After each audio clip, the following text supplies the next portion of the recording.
من الشيطان الرجيم. بسم الله الرحمن الرحيم.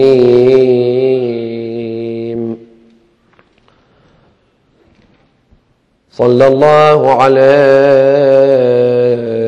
يا سيدي ويا مولاي يا رسول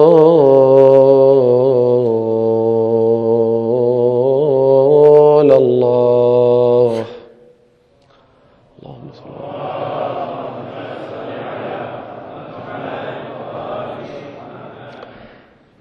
صلى الله عليك وعلى آل بيتك المظلومين.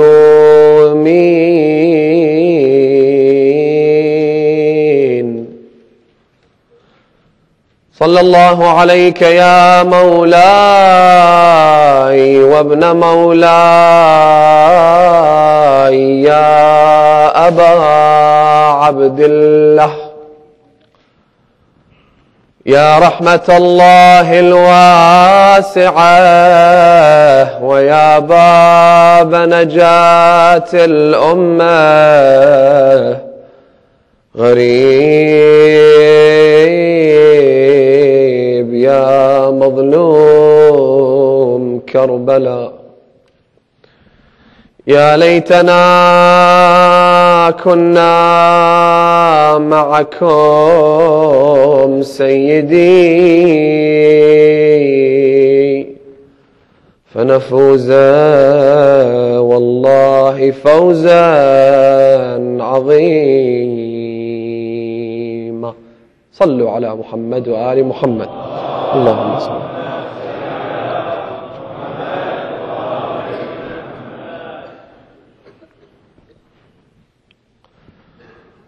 If you found a naked copper wire,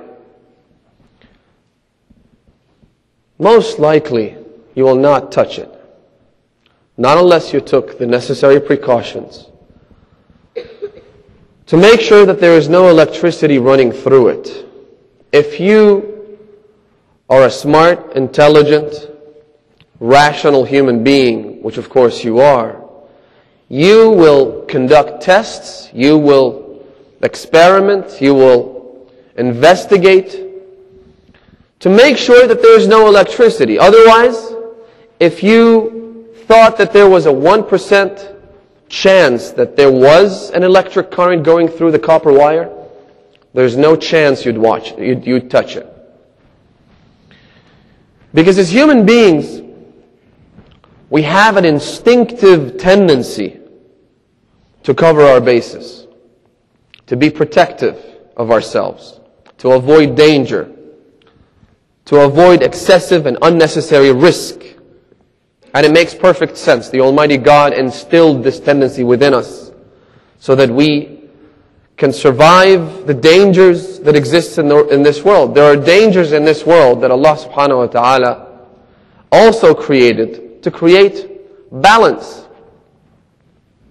One of the questions I remember that came up after the Haiti earthquakes, and we spoke about this a few nights ago, and tried to address the problem of evil as it's commonly referred to, but one of the questions that came up was, as a response to the problem of evil, as a rebuttal to those who say, because there is evil, therefore there is no God, which is a fallacious argument that makes absolutely no sense. If there is evil in the world, that can never prove that God doesn't exist. You may want to use this problem to prove other things. But to prove that there is no God, the fact that the world exists shows that there is a creator for the world. So if there are problems, if there is evil in the world, we need to be asking smarter, more intelligent questions. But one of the responses that I remember thinking of at the time was, okay, well, why is there such a phenomenon as earthquakes in the world? This earth, other planets, and other cosmic systems in the universe, they all suffer from this one way or another. And if one says to me, why is there tectonic movement? Why do the plates of the surface of the earth shift and move and thereby cause earthquakes, which are extremely dangerous for mankind and for any man-made structure? I would say, well, why not? Because for this earth to survive, and for this earth to continue to support life, and for this earth to be the way it is today, this tectonic movement was necessary for it in the first place. And of course that causes problems and dangers and so on and so forth. So Allah subhanahu wa ta'ala gives us that instinctive tendency to avoid danger. He also gives us the intellect and the ability to think rationally and use logic and science to develop and to try and strengthen ourselves against these dangers that exist in the world, which are designed to make the world capable of sustaining life. And so, this is an instinctual tendency. You wouldn't touch a copper wire if you think that there's electricity running through it. So why is it that we commit sins? Since we have this tendency within us to avoid physical danger that may endanger our physical corporeal bodies, why is it that we find ourselves not as careful, not as protective of ourselves when it comes to sins? Why? Sins which are, at the end of the day, extremely dangerous, not to the corporeal physical body, but to our souls and our spirits. The answer is very simple. Because we don't have certainty that this sin could cause that detrimental danger to me. It's a lack of what the Almighty Allah calls and what the scriptures call and what the Imams have referred to as yaqeen. I'm just not sure. In fact, there's a higher likelihood that it won't do any damage. With the copper wire, a 1% chance is good enough for me to avoid touching it. But with the sin, there's not even a 1% chance, which is why we go ahead and do it. And so really the solution lies in attaining this state of certainty. The solution lies in us trying to understand the risks involved, trying to analyze and evaluate the dangers that are embedded within these sins, that are automatic reactions to these actions. We need to strengthen this part. We have a hadith and history tells us that Imam Zayn al-Abidin used to spend a lot of time in Allahumma salli ala Muhammad.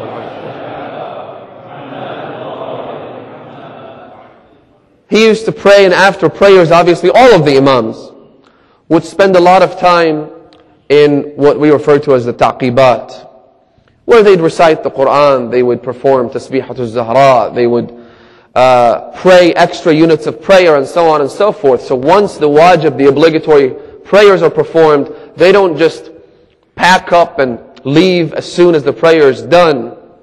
There's a hadith in which Allah subhanahu wa ta'ala says, my servant prays and then walks off immediately as though he doesn't want anything from me. Now that you've established the connection, now that you've begun to address your Lord and your Creator, now is the time to ask Him for what you want. We never take off as quickly when we pray and take off. We never take off that quickly and that easily after eating a meal. We always take our time.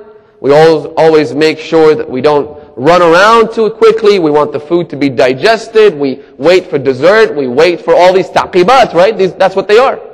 These are taqibat for food. And you have a 3, 4, 5 course meal. He's got to have his tea. He's got to have his pan. He's got to have his dessert.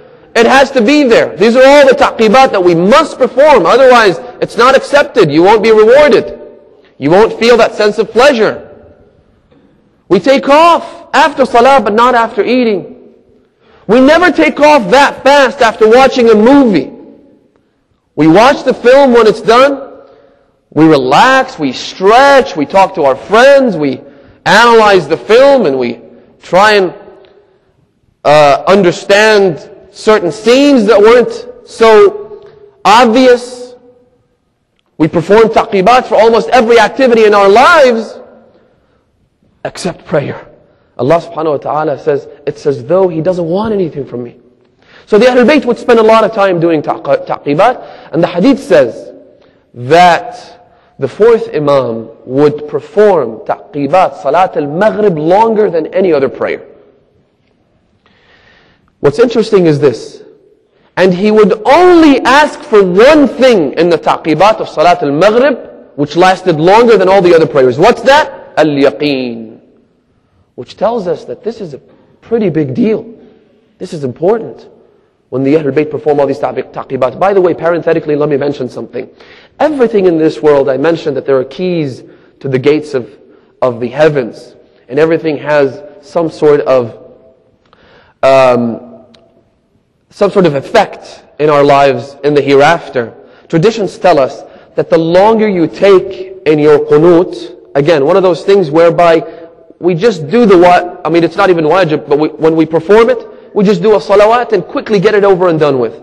The hadith says that the longer you take in qunut, the less you have to wait to receive your rewards on the Day of Judgment. A day that lasts for 50,000 years.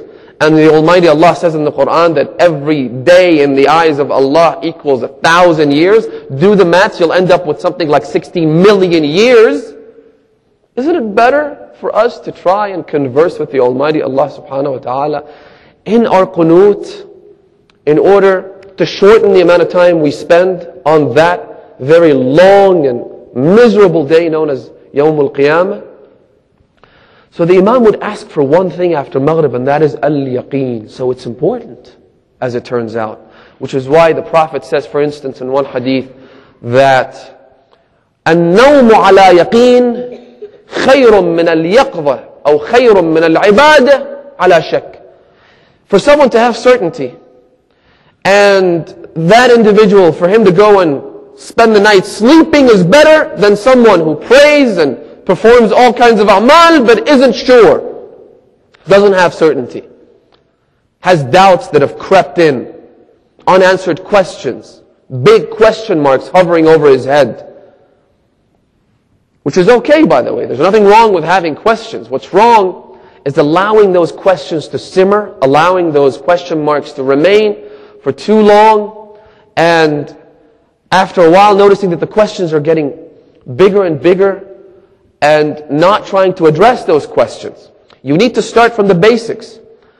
Even if you find yourself, by the way, this is, I think, a really important guideline when it comes to doubt and when it comes to questions that you might have.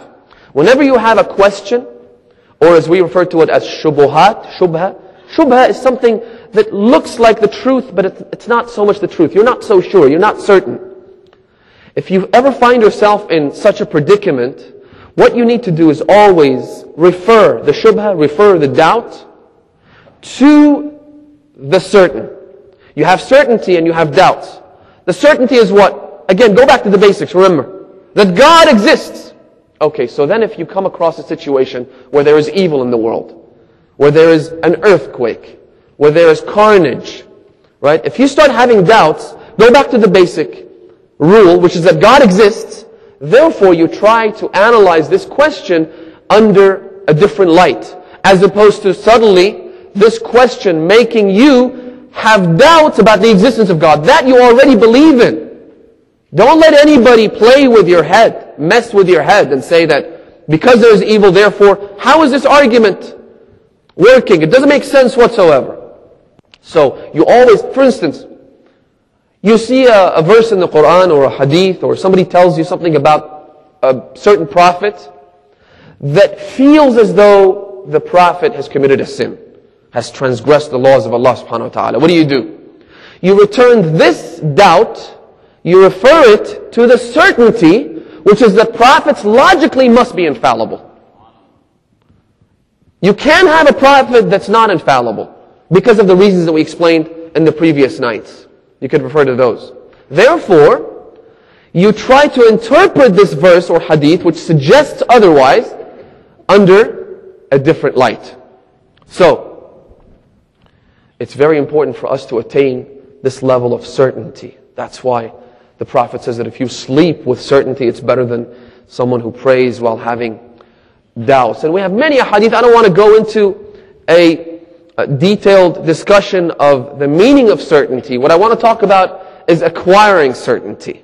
Because I think it's quite obvious what certainty means. And when you don't have it, you know that you don't have it. You know that there is an issue there that needs to be addressed. And so, there are three kinds of certainty. There's a kind of certainty that is acquired. The question is, how do we acquire it, right? One kind, one category, one type of certainty that is acquired through imitation. When you find someone, now this is a very sensitive topic, I want you to listen carefully.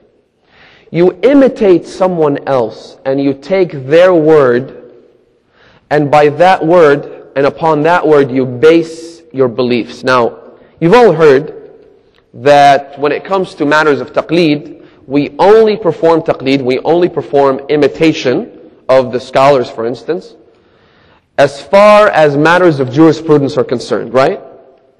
However, that's not entirely the case. I'll give you an example. If a 9-year-old girl became mukallafa, she became baligh, when she finishes her 9th year. Now, think about it. A 9-year-old girl is still quite premature in most places around the world. Right? There are places and there are circumstances and there are climates where a 9-year-old girl would be a lot more mature physically and perhaps even mentally and psychologically. However, but generally speaking, 9-year-olds, they're not that mature. They're still young. They still have a long way to go. Now imagine this girl. She hasn't really put any time and effort into researching, for instance, the existence of God, all the arguments for and against, to rebut and to refute all the fallacies that are out there, to ascertain the prophethood of our messenger, right? She's only 9 years old. So imagine she turns 10, she becomes baligh, and she dies a day later. Is God going to punish her on the day of judgment for imitating, say, her parents who told her God exists? And so she imitates her father or her mother. She imitates her parents when it comes to the prophethood of the messenger. So she imitates and acquires valid beliefs. We're not talking about the hypothetical situation where she acquires invalid beliefs. When that happens, by the way, if the beliefs were invalid, Allah subhanahu wa ta'ala will judge her according with her intellectual capacity. There might even be a new series of tests on the Day of Judgment. God is just. He's never going to punish anyone unnecessarily and without them deserving it. And He's going to have so much mercy on the Day of Judgment. The hadith says that even Iblis يَطْمَعُ فِي رَحْمَةِ اللَّهِ, he will subtly develop this desire and this wish that even God would forgive him, having seen the mercy of God being manifested on the Day of Judgment, having seen all of these sinners being forgiven by the Almighty Allah, having seen all of these transgressors being taken to paradise through the intercession of the Ahlul Bayt. So, that's something that is quite valid for someone to imitate someone. Now, it's interesting, there's a hadith, a person goes up to Imam Sadiq alayhi salatu wasalam, Allahumma salli ala and he says to him, Ya ibn Rasulullah, we also imitate our scholars, whereas the Holy Quran curses the people of the book who used to imitate their scholars. So God says that they are cursed because they imitated their monks and their priests and their rabbis and whoever they have in their ecclesiastic kind of structure. God curses them. So that means we shouldn't just imitate people. We shouldn't imitate our scholars and our ulama blindly, what the man was suggesting. The Imam told him, no, there's a big difference. The difference is those monks and those priests and those rabbis and those religious leaders, they used to perform sin openly. They would take usury. They would be bribed. They would take bribes openly, and people knew that about them. And so even though people knew that they were sinners and they'd sin openly, they continued to imitate them and they continued to take their words. That's why there's a huge difference between the two cases. The Imam says, if you ever find your scholars doing the same thing, If you ever find your ulama committing sin openly, don't follow them, don't imitate them. But you follow them because you know that these are pure people. You know, at the level of the maraji', for instance, we really are talking about a group of really pure, sincere, humble, God-fearing, God-believing individuals. You could say what you will about your experiences with people from the religious establishment. You could say what you want, but when you meet the maraji', the vast majority of them, if not all of them, they really are genuine human beings who are not out trying to enjoy the pleasures of this world. They really aren't. Look at their homes, look at their religious institutions, look at their lifestyles, look at the room in which they sit, look at the room, their bedrooms. Go look, and they'll let you in. They really are very humble. They're not out trying to win, accumulate wealth. They're not. Now, I'm not saying they're infallible. There could be flaws, there could be issues, but for the most part, they're much better than I am when it comes to knowing Allah subhanahu wa ta'ala and worshipping Him. So the Imam says that if you ever see them committing sins, if you have proof that they've committed sins or they do so openly, don't follow them, don't imitate them. Which is why then the Imam gives us the golden rule of taqleed.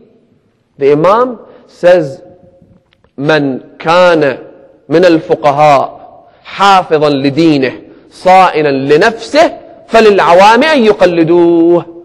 From among the jurists, he has to be a jurist. In other words, knowledge has to be acquired.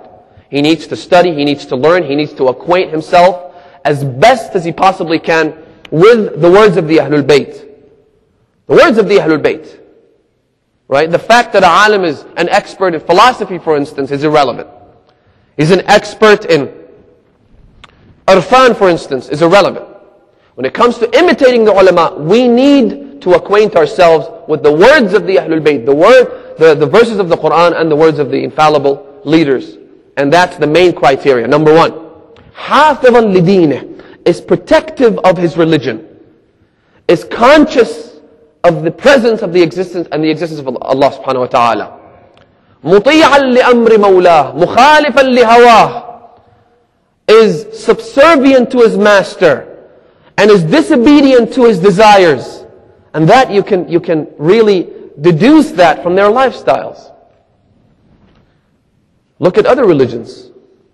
I mean, you see people in certain religions, most religions really, if you think about it, they hold high positions in their religious establishment, and they fly in private jets, and they have mansions, and they have salaries, 6-digit salaries and things like that.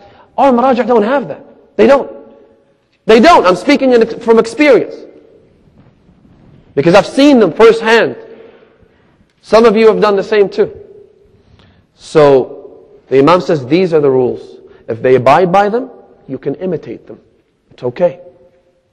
Taqleed, even in matters of creed and aqidah, also becomes acceptable at a certain level. If you have the ability to deduce the aqa'id and the creed, then you should. But let's imagine there's a simple villager. They really don't have that ability. They're simple, they might be naive, they might be illiterate. What are they supposed to do?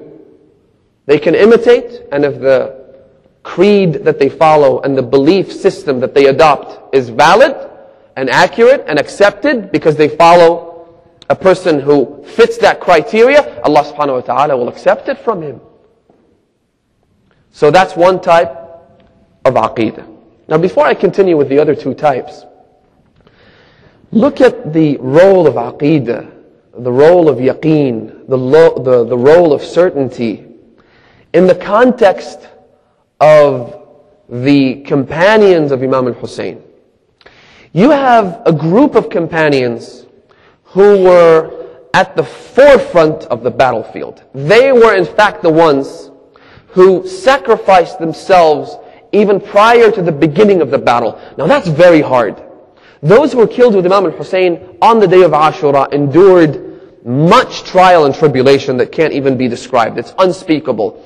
But those who were killed before the battle, or those who were killed on their own, they endured perhaps, I guess you could say, an extra level of difficulty. Because they were on their own. They didn't have the moral support of being in the camp of Abu Abdullah al-Hussein, the Imam praying for them, the Imam praising them, the Imam coming to their side as they were breathing their last.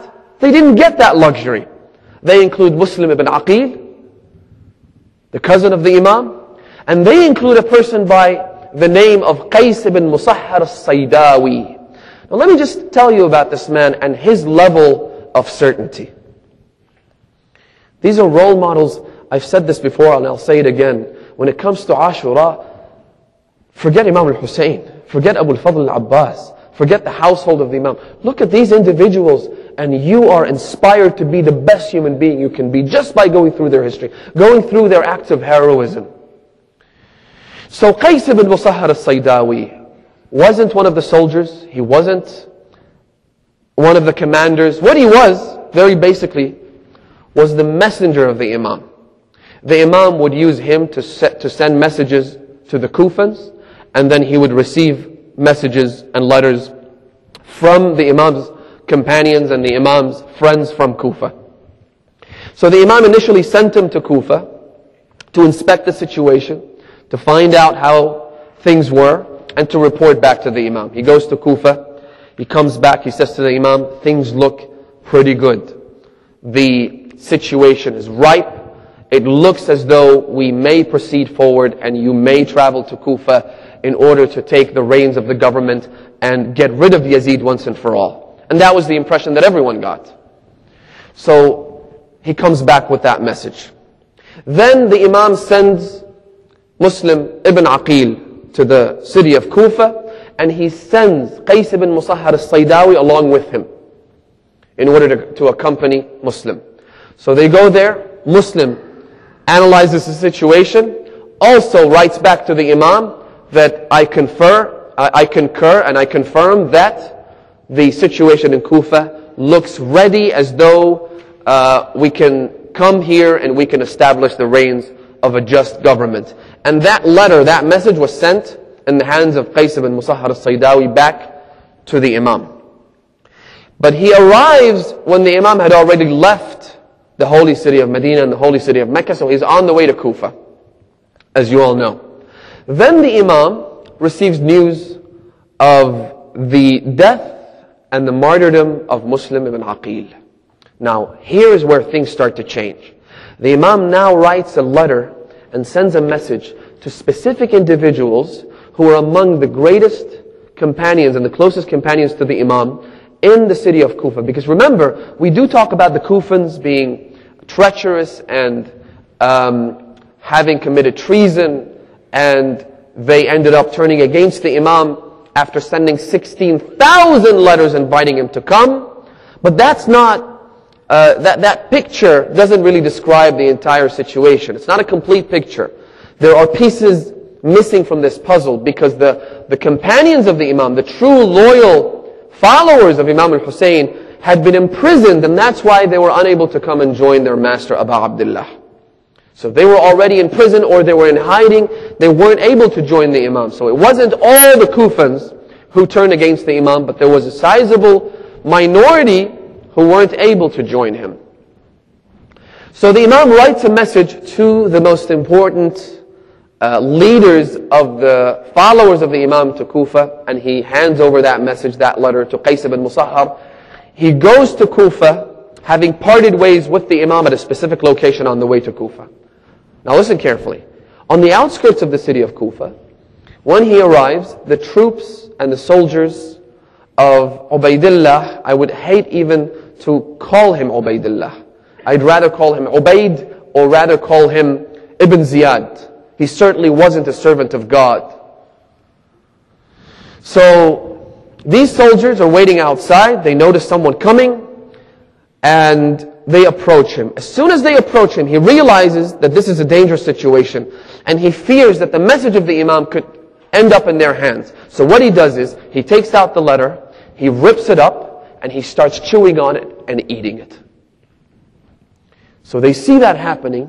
They try to make sure they try to stop him from doing so, but they can't. They capture him. They take him back to Ubayd. When he goes to Ubayd, Ubayd says to him, "Who are you?" And before I tell you how he replied, there were many crimes that were punishable by the law back in those days. Starting from petty little crimes and all the way up to an attempt to overthrow the government. Right?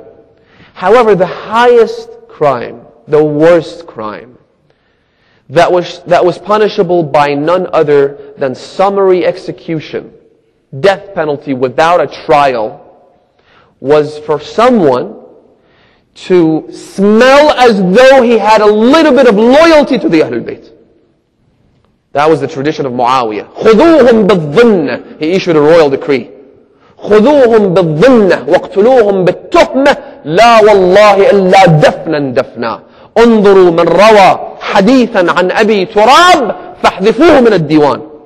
He said, if you have any suspicions about one being a follower of Ali, capture him. And then make up and concoct an accusation, a false accusation, have them beheaded. And if anyone narrates a hadith from Abi Turab, Ali ibn Abi Talib, then make sure he's wiped off the government records. In other words, I don't care what you do to him, get rid of them. That was Muawiyah's tradition. So-called righteous companion of the Prophet, the uncle of the believers, they call him.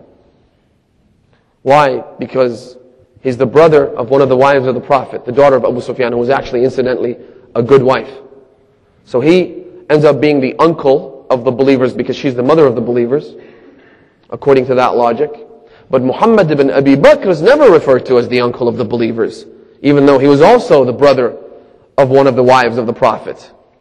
He's buried out there in Egypt. No one even visits him. No one ever talks about him.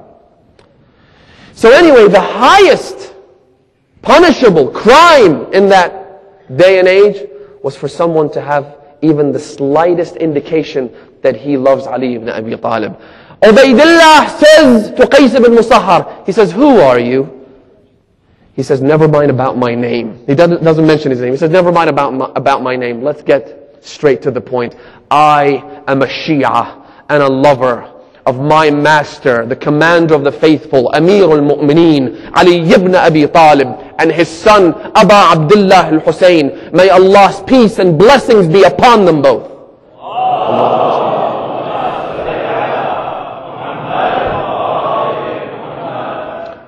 Now that's a true Shia right there, because what he's doing is really kind of hoping in a way that he'd be joined with Abu Abdullah al-Hussein. This isn't suicide, by the way. This is someone who's got yaqeen. Someone who says, you know what? Ya suyufu khudini, right? You want to kill me? Go ahead. Let's cut to the chase. Let's not get into semantics. Let's not have me present you my ID. You know what I'm here for. That's why I'm here. That's why I'm captured. Get it over with. I'm a lover of Ali. That's why. That's my ID. That is my identity. Not my name or my father's name or my family name or my citizenship. That's my ID. Ubaydullah says to him, "Why did you tear up the letter?" He said, "I tore it up so you wouldn't see the contents. That's why, dummy." He said, "So what was in it? Who's the writer?" He said, "The writer is my master, Abu Abdullah al-Hussein." He said, "Who was it addressed to?" He said, "I'm not going to tell you." He said, "Listen, either you tell me who the recipients of the letter were, or wallah, I will have you chopped into little pieces." That's one option. You tell me who they were. Or if you don't want to tell me who they were, or you don't know who they were, then I want you to ascend on the pulpit and curse Ali ibn Abi Talib and his two sons and condemn them on the pulpit of Rasulullah. Qais ibn Musahhar said, "All right, I won't tell you who they were, but I will take the pulpit." So he says, take him to the mosque, assemble everyone. This is a little victory for Ubayd. He wants to show that the followers of Ahlul Bayt easily give up on them when real danger comes, when they're threatened with death and being cut into little pieces. So he says, assemble everyone in the city. Let them all go to Masjid al-Kufa. Qais ibn Musahhar wants to show his loyalty to the Khalifa. Qais ibn Musahhar ascends the pulpit. He says, Bismillah ar-Rahman ar-Rahim. وصل اللهم على محمد وآله الطيبين الطاهرين وصلى الله على سيدي ومولاي علي بن أبي طالب وعلى الحسن وعلى الحسين وعلى فاطمة وعلى أهل بيت رسول الله أيها الناس. He uses this opportunity to send that message. He says, "Oh people, I was with Abu Abdullah al-Hussein. I parted ways with him at that certain location, and now he wants you to answer his call. فَأَجِيبُوهُ." Ubaydullah ibn Ziyad receives word that Qais ibn Musahhar is causing a revolution. Instead of cursing Ali, he's there praising him. So he sends his troops. They bring him down from the pulpit. He says, "Do what you will." They take him up to the roof of Qasr al-Imara, the palace, and they throw him down, killing him instantly. Now that's yaqeen. That is certainty of someone who has no doubt, not even a shred of an ounce, of an iota of doubt in his entire being. That is someone whose very body cells are calling out, Ya Ali, Ya Ali, Ya Ali. Someone who has no doubts about his master, Abu Abdullah al-Hussein. That is an example of a true believer and a true Shia. So that's one example. Let me give you another example and move on. So Muawiyah issues a royal decree to capture, to apprehend, or kill Hujr ibn Adi. Hujr ibn Adi, by the way, many of you who have been to Sham, you'd know that he's buried in a place called Marj Adra. Marj Adra was a predominantly Christian village. And the one that was sent by the Prophet to preach Islam to this village was Hujr ibn Adi. He was the one who converted the people of Marj Adra by the instructions of the Prophet to Islam. And yet he says towards the end of his life, he says, Subhanallah, I was the one who called these people to Islam and they converted because of my preaching and now I'm being killed here. Look at his level of certainty. They bring him, they say to him and his sons, his 7 sons, start digging your own graves. Now, to be killed, let's just make this very clear. Let's try and get some context. To be killed is horrific enough. To actually see your grave before you get killed, I don't know what that's like. Salamullah alayka ya Hujr ibn Adi. Salamullah ala ashabi ahli bayti Rasulullah. May God's peace and everlasting blessings be upon these noble characters that demonstrated to us and to those people who say, well, the infallibles were infallible. They're high up there. We can't really imitate them. We can't follow them. They are God's proof to us on the Day of Judgment. I was saying to a brother today, Hur is God's proof on the Day of Judgment. Anyone who says, I was in it too deep, I couldn't turn around, I couldn't make a U-turn, I couldn't repent, it was too late, Allah will bring Hur and say, he repented, didn't he? And he was in it as deep as one could possibly go. These individuals will be God's proof upon us on the Day of Judgment. So they tell him, dig your own graves. He says, I'm not going to dig my own grave. You want to kill me? You're going to have to dig my grave for me. I won't give you the luxury of seeing me dig my own grave. I won't do it. So then they say to him, okay, so who do you want to start with? Either you curse Ali ibn Abi Talib. Muawiyah's instructions were very clear.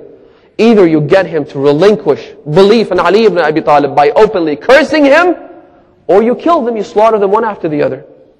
He said, as for that, forget about it. They said, okay, so who wants to go first?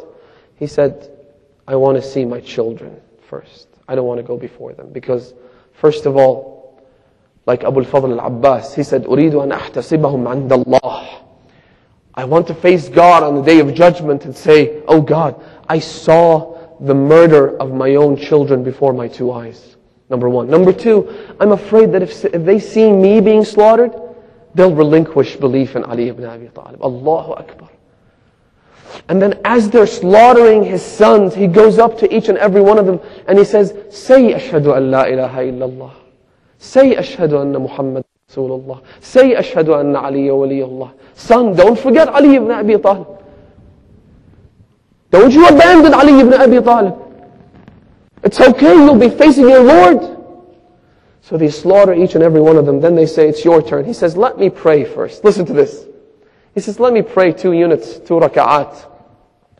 They say, fine, get up, do whatever you want. So he gets up and he begins to pray. Historians say that that prayer was extremely fast. It was extremely fast. Now you'd imagine he would take long. It's the last prayer, right? When he finished, he looked at them. He said, I have never prayed as fast as this in my life. Why? So you don't say that he was afraid. And so he extended and prolonged his prayer in order to live just a little bit longer. That's why I prayed as fast as I could. Now I've prayed, I've made my peace with my Lord. Do what you will. That's another example. Look at that level of yaqeen. That's why we're asked and we are instructed to ask God for yaqeen. Allahumma rzuqni al-yaqeen. Say this all the time after each prayer. Yaqeen, yaqeen.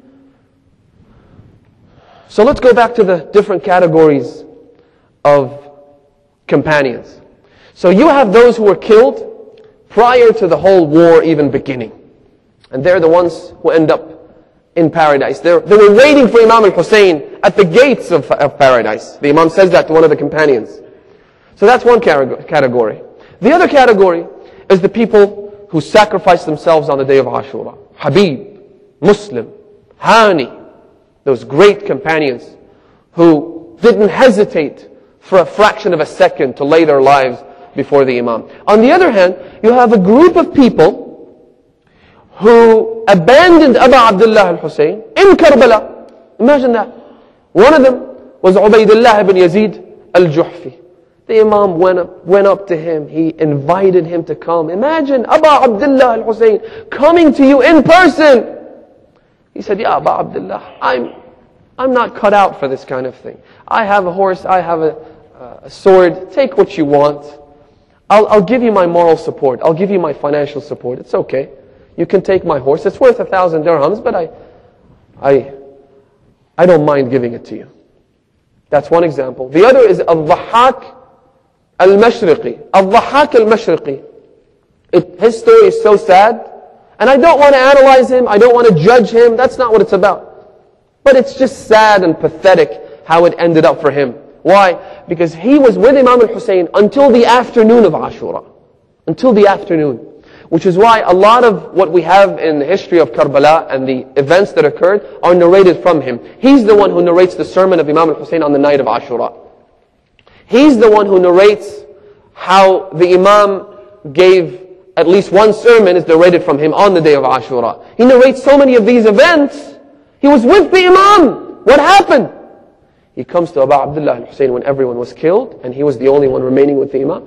He comes up to him and he says, Ya Abu Abdullah, I had given you my pledge up to this point. My pledge and my agreement with you was that if I come with you and there is a possibility or a likelihood that my defending you would protect you, then I'll stay. But if there's no hope, then I get to leave. The Imam said to him, yes, it's alright, it's fine. You can leave if you wish. The Imam isn't going to force him. He doesn't want to go to heaven. He doesn't want to be one of those people about whom Imam al-Sadiq in Ziyarat al-Ashab, the Ziyarah of the companions. I don't know if you've paid attention to this, but Imam al-Sadiq, the infallible Imam, addresses the companions of Abu Abdullah and says to them, Bi abi antum wa ummi. May my father and mother be ransomed for you. This is the infallible Imam. Figuratively speaking, of course, but it just signifies how great these people were. He didn't want to be one of them. How much longer did he end up living after Imam al-Hussein? I don't know. If he lived 1,000 years, it wasn't worth it. If he lived 1 billion years, it wasn't worth it. And so the Imam says to him, listen to this. The Imam says to him, it's okay, you can go, but how would you go? Why? Because what happened was, the camp of the Imam didn't have many horses. And the horses that they did have, as soon as the one riding on those horses would be killed, the companions, when they were killed, the enemy would also kill the horses. So that the remainder of the troops of the Imam, the companions of the Imam, wouldn't use those horses in battle. They'd kill the men as well as their horses. So the Imam says to him, but how would you go though? He said, it's okay, I have a horse reserved in one of the tents. In other words, all along, he didn't want to be killed. All along, he had his plan worked out. He thought he had it all figured out for himself. I got my horse. If the push comes to the shove, if the worst comes to the worst, I'll just go get my horse and run away. And he went away. How sad is that for the Haqi Mashriqi? So that's another category of people who were there with the Imam, but they abandoned him and they didn't stay with him. Whereas on the other hand, you have examples like Abu Thumama, or examples like Sa'id, who were there shielding Abu Abdullah al-Hussein while he prayed. Allahu Akbar.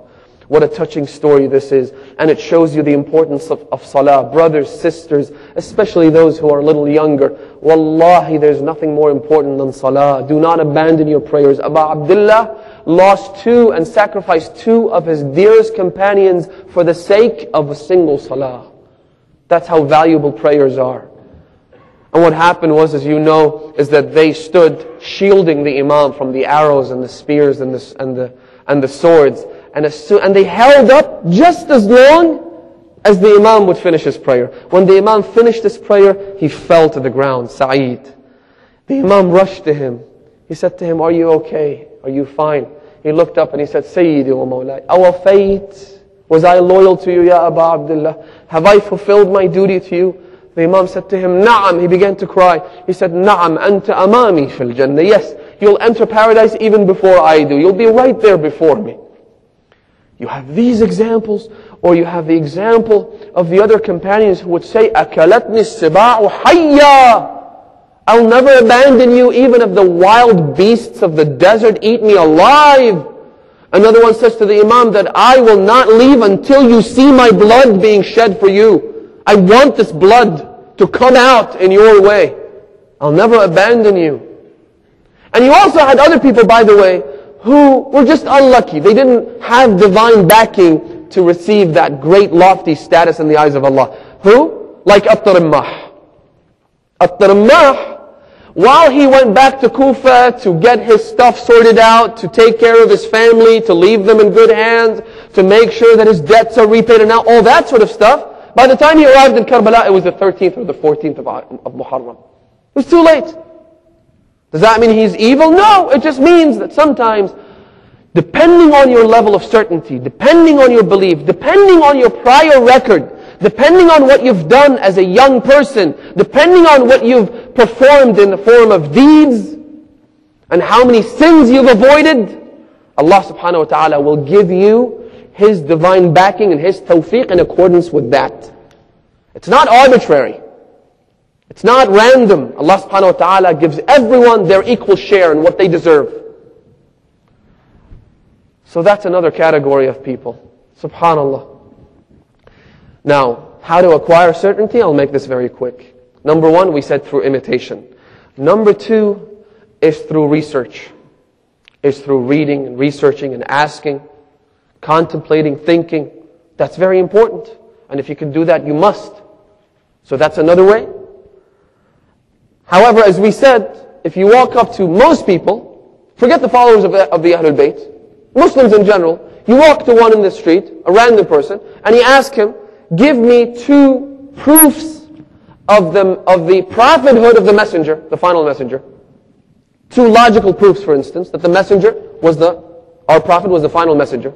Most likely they won't have this ability and this capability. And so it's okay in those circumstances to imitate and to follow, but generally speaking, it's better to do the research yourself. That would be much more preferred. So the third way is through epiphanies. And again, this is something that's special. Not everyone gets it. Not everyone receives these epiphanies, these divine signs, right? But some people do. For instance, there is a hadith that says that on the way to Siffin, Amir al-Mu'mineen was going along with his troops when they came across a priest and his sanctuary. So the Imam walked up to this priest. He says to him, "Oh monk, do you have water to feed my army?"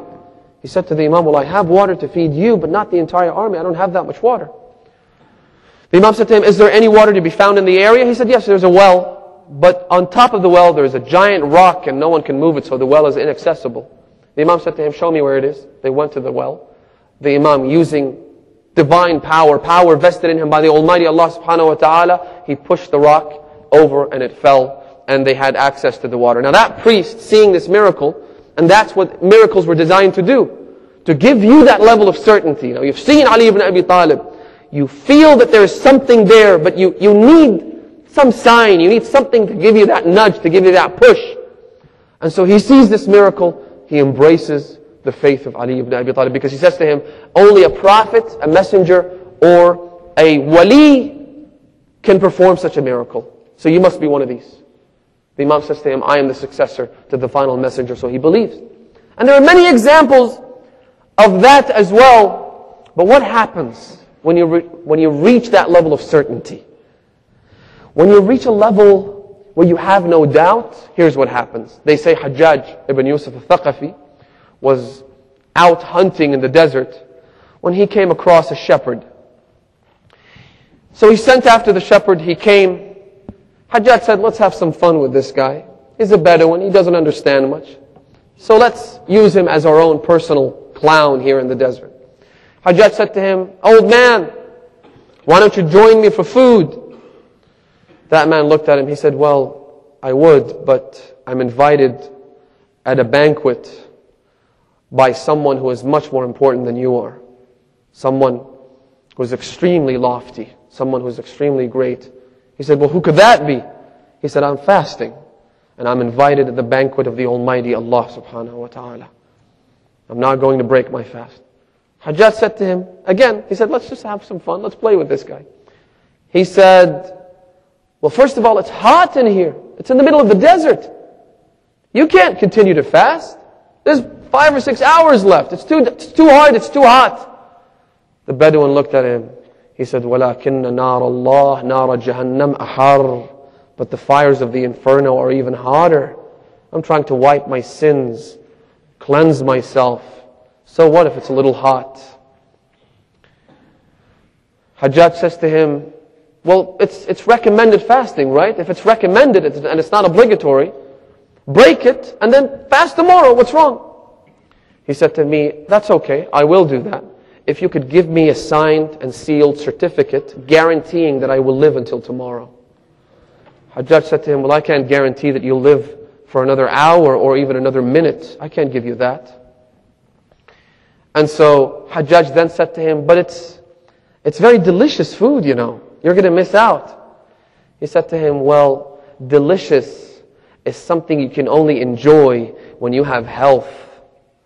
And without this health that was given to me by Allah subhanahu wa ta'ala, I wouldn't enjoy any delicious kind of food. Delicacies would be meaningless to me. So I wish to thank the Almighty Lord for the health that He has given me instead of breaking my fast over your food.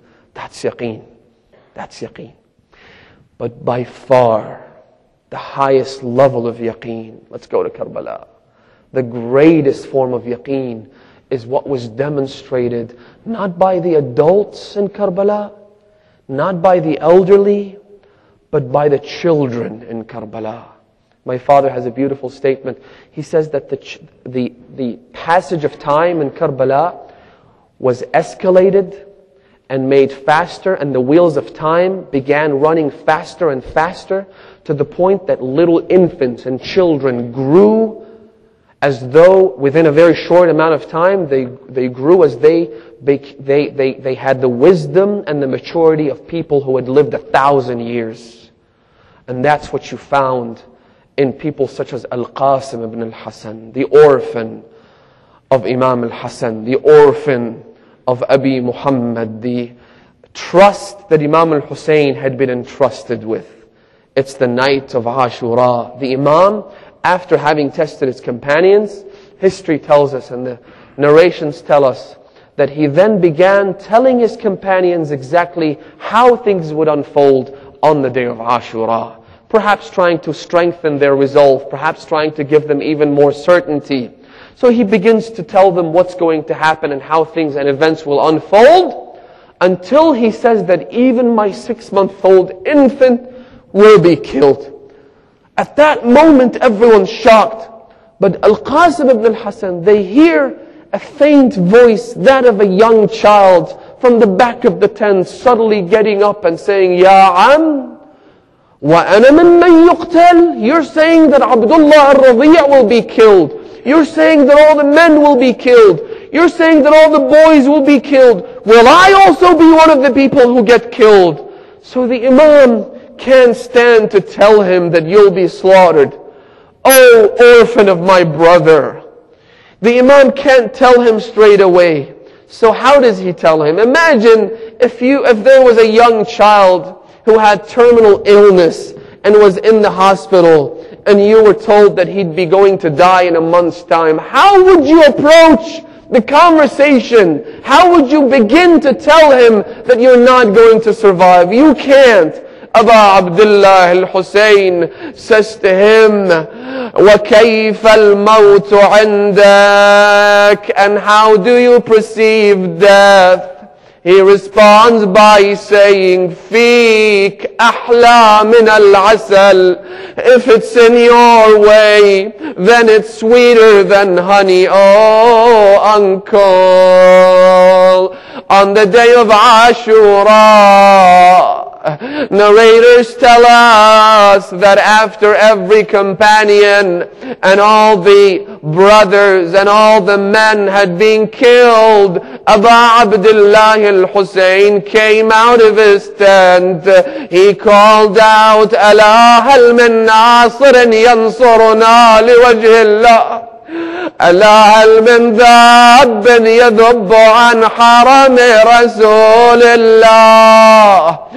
They say that suddenly two young boys ran out of their tents calling out, لبيك يا عمّا. Here we are, oh uncle, oh dear uncle. One of them was Qasim ibn al-Hasan, ووجهه كفلقة قمر. Habib ibn Muslim, the reporter in Karbala, describes his face. He says his face resembled a full moon. He came to his uncle. They say that there were two things that were very unique about Qasim. The first is that whenever someone came to Abu Abdullah asking permission to go and face the enemy, the Imam would give them permission by saying, alayka minni salam, go ahead, you will go to heaven insha'Allah. Abu Abdullah also gave permission for his son Ali al-Akbar, but the way he did that was not by telling him that you have my permission. He didn't have the heart to do that. So he looked up to the sky, to the heavens, and he prayed for him. Al-Qasim, when he came to Abu Abdullah, this is something that's truly unique. The Imam never did this to anyone. When Qasim came to his uncle asking for permission, the Imam categorically said, no, you do not have my permission to go. In other words, the Imam is saying, you are the orphan of my beloved brother Hassan. How could I give you permission to go? No, you do not get to go. Narrations state that he then began to plead and grovel and beg his master, Abu Abdullah. He fell to his feet kissing them. Allahu Akbar. Ya Am idhilli lil-biraz. Please give me permission. I wish to go and get killed in your way, Ya Abu Abdullah. Abu Abdullah al-Hussein cried. It is said that they hugged, they embraced, and they both cried so much that they both fell unconscious. After regaining consciousness, Abu Abdullah al-Hussein said, let me prepare you for battle. He was too young and too small to wear a helmet. So the Imam took his own turban, that of Rasulullah. He cut it into two pieces. Then he took one half and cut that into two pieces. He took 1/4 of the turban. He wrapped it around his head as a turban.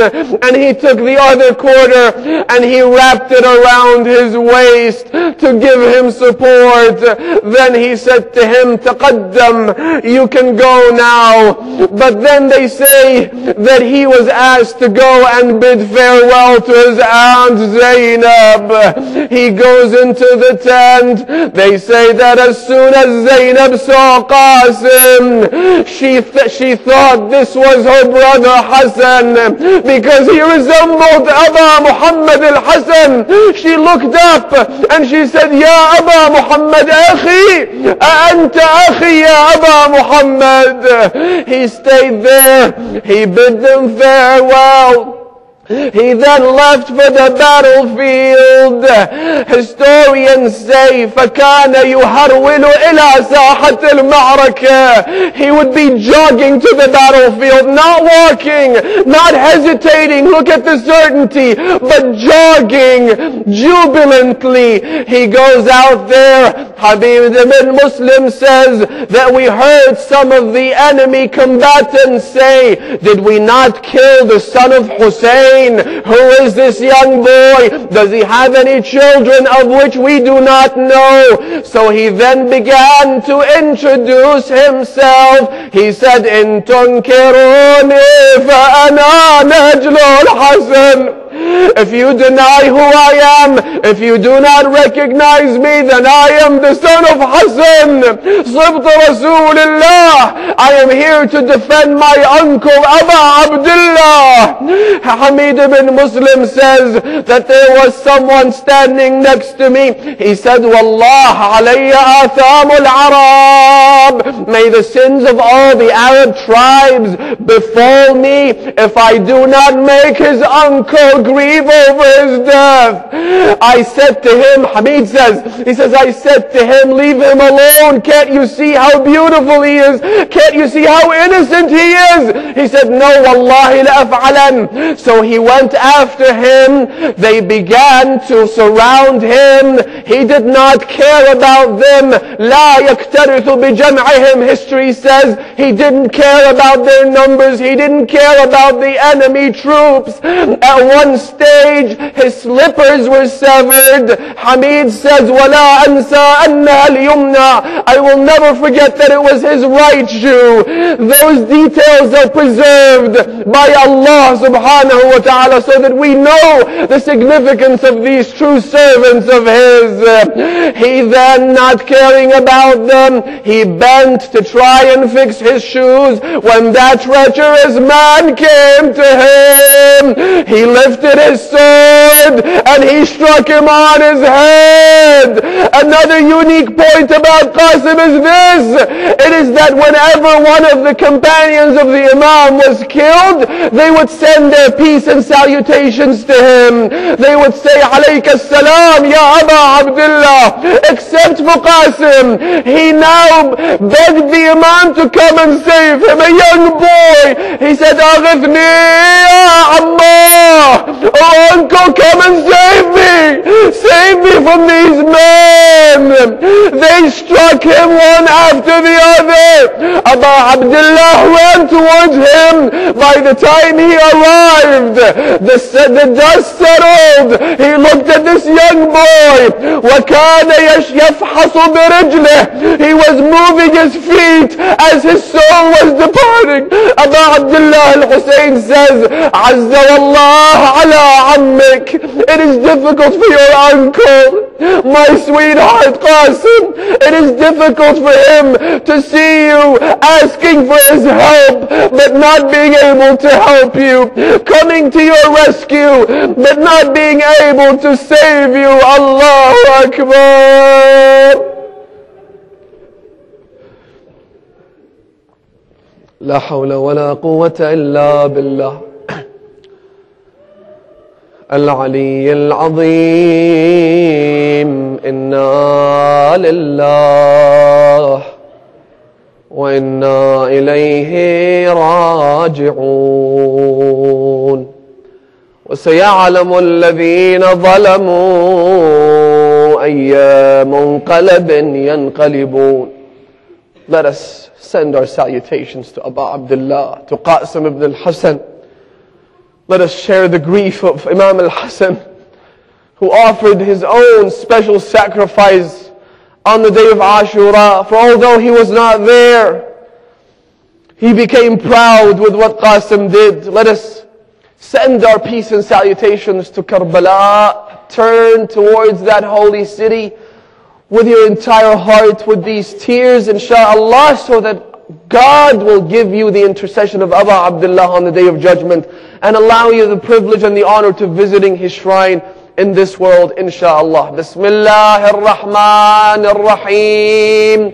Assalamu alayka ya Aba Abdullah وعلى الأرواح التي حلت بفنائك عليكم مني جميعا سلام الله أبدا ما بقيت بقي الليل والنهار ولا جعله الله آخر العهد مني لزيارتكم السلام على الحسين وعلى علي بن الحسين وعلى أولاد الحسين وعلى أصحاب الحسين ورحمة الله وبركاته وإلى أرواح المؤمنين والمؤمنات نهدي ثواب مجلسنا هذا وثواب سورة المباركة